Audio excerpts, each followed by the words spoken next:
Hey everybody, today on my anime top 5, I'm going to talk about the 5 worst live-action movies based on an anime that I have ever seen. Let's face it guys, when it comes to movies based on animes, there are no masterpieces. So most of the live-action movies based on animes that I've seen are pretty much rated between decent to son of a bitch. And if you're going to ask why I said that, well, let's just wait till you see my number 1, then you'll know why. And not to mention, most of the movies that are on my top 5 are actually rated between those ratings. So anyway, let's get to this, and please note, there will be spoilers. Number 5 goes to The Fist of the North Star. It takes place in a decimated future where a group called the Sudden Cross, which is led by Shin, who is creating an empire through fear and death.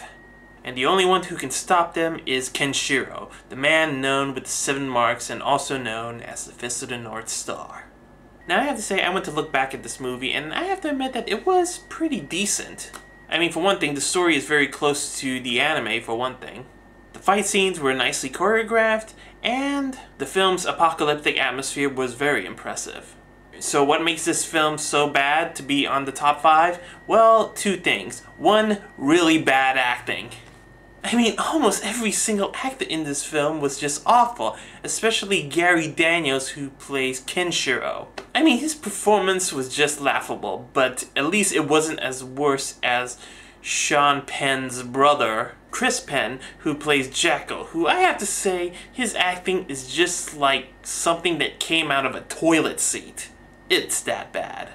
And secondly, there's supposed to be, like, body explosions in this film. You know, kind of like in the animes where, you know, when Kenshiro does all these ultra super cool moves, their bodies just explode with blood and stuff. There's barely any of that in this film. I mean, sure, there were a couple of heads, like, expanding and looked like they're about to explode, or did explode for one particular character. And there are also some blood splurtings at some points. But for me, it won't give any satisfaction to the fans of The Fist of the North Star. It's just not as awesome as the animes. Now, would I recommend you watch this movie even though it's bad? Well, maybe a few times. Mostly for the fight scenes and just to check out Gary Daniels' mullet. I mean, it's just really laughable just looking at that hairdo. Not to mention the pepperoni sausages that are on his chest. It's just so really stupid. Number 4 goes to Casshern. Casshern tells a story about a resurrected superhuman being named Tetsuya, who must battle the Neo-Sapiens in order to save his girlfriend and his mother, who were captured by the Neo-Sapiens. Now I just want to say I don't really remember much about this film, only that the acting, the CG, and the battle scenes were actually impressive. Unfortunately, it suffers from what you call bad storytelling. Like, there was this one scene where Tetsuya was a ghost and he goes around visiting people. I mean, he visits his mom and he visits his girlfriend, and those scenes were just pointless to me. Also, there was this scene after a giant robot fight where Tetsuya is talking to his girlfriend Luna, and they have like these 2 versions of the conversations, where one of them is romantic and the other one was like he was shouting it or something. Well, it happened like around near the end of that conversation, but it's just, what was the point of those 2 scenes? And finally, there was the ending, which I have to say left me confused. I mean, I didn't know whether this was a happy ending or just some baffling bad ending. Well, one way or the other, it's just really hard to tell you because it'll just confuse you even more. It's really, really still confusing. Now, would I recommend you watch this film even though the film is bad? Well, there's this one scene where the Casshern guy, Tetsuya, he beats the crap out of all these robots. That was like the most coolest scene in the movie. I mean, I definitely watch it just for that scene. That's all. Everything else can just, you know, throw it out the window. Number 3 goes to Dragon Ball Evolution. The story of Dragon Ball Evolution tells the story of Goku, a young student and martial artist who groups up with a bunch of people so that they can stop an alien named Piccolo from taking over the world. Now, I will admit that I did give this film a somewhat decent rating, but I do feel bad for the Dragon Ball fans. Especially when you see the many atrocities that this film pretty much slaps them in the face, if you know what I mean. Like the CG effects with the giant gorilla and the dragon that looks nothing like the dragon in the Dragon Ball animes. Not to mention that the acting is almost between somewhat decent to really, really awful. Like the guy playing Yamcha, who pretty much destroys anything that makes this film likable. He just ruins the film every single moment you watch him. And of course, Piccolo's makeup effect is truly ridiculous. Would I recommend you watch this movie even though it was bad? Well, if you're not a Dragon Ball fan, I only recommend that you watch this film once. Probably mostly to kill time, but if you are a Dragon Ball fan, well, let's just put it this way. After you watch the movie, be prepared to have a hammer in one hand. I don't think I have to tell you why. Number 2 goes to Devilman. Devilman tells the story of Akira Fudo, who transforms into the Devilman so that he can take on the demons to protect the people that he loves. But unfortunately, his best friend Ryo is Satan, who wants to destroy the world. For me, this movie is a steaming pile of crap.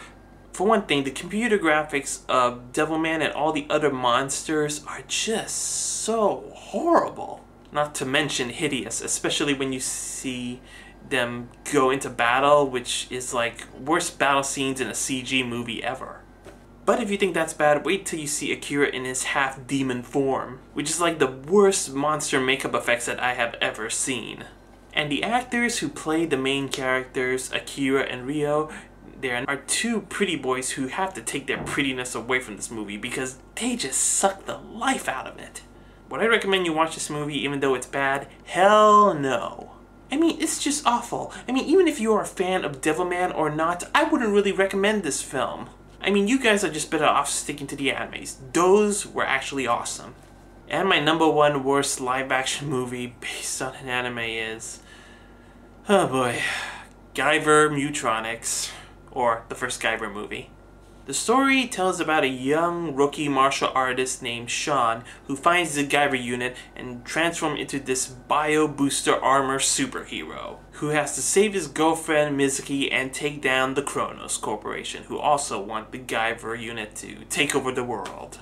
Well guys, for me, this is my Joel Schumacher's Batman and Robin. Now, I love the Guyver, but when I watch this film, I want to kill the son of a bitch who made this movie. This movie felt like it came out of the bunghole of George Lucas, and if you really look at this film carefully, you could feel like this movie practically inspired the Star Wars prequels. And boy, do I hate those prequels. It's like this film was Americanized by 4Kids. Yeah, it's that bad for me. For one thing, this film has an atrocious dialogue and one-liners like, "It's Kung Fu Man!" Not to mention the Guyver and Zornoid designs. I mean, they are just rejected toy ideas. Also, the fight scenes. I have seen better fight scenes in Mighty Morphin Power Rangers. And the acting pretty much can go to hell for what I care. I mean, there are these two characters. Mizuki, played by Vivian Wu, and Stryker, played by Jimmy Walker. I mean, Vivian Wu as Mizuki, every time she pulls an emotion, like if she's sad or something, I feel like I'm being constantly punched in the face just by listening to her voice. And then Jimmy Walker as Stryker, for me, he is like Jar Jar Binks if he was covered in a green turd, and even worse, he raps worse than Vanilla Ice. And Mark Hamill? Oh man, Mark Hamill! I mean, why? Why were you in this movie? You were in Star Wars! Have some dignity, dude! Would I recommend you watch this movie? Do I look like I want to recommend you this movie? I would rather cut this film up with a chainsaw before I let any of you guys watch this film. Here's a suggestion. Watch the Guyver sequel, Guyver Dark Hero. That is actually way better than this pathetic excuse of a movie. Why? Well, for one thing, it's better at everything that the movie wasn't, and also, it also has Solid Snake actor David Hayter. That's already enough to make me watch it. I would rather watch that movie rather than watch this particular atrocity. For me, this film is an abomination, and I would rather see this film burn. So, that was my top 5 worst live-action movies based on anime. And I would like to hear what is your worst live-action movies based on an anime. I'll see you guys around.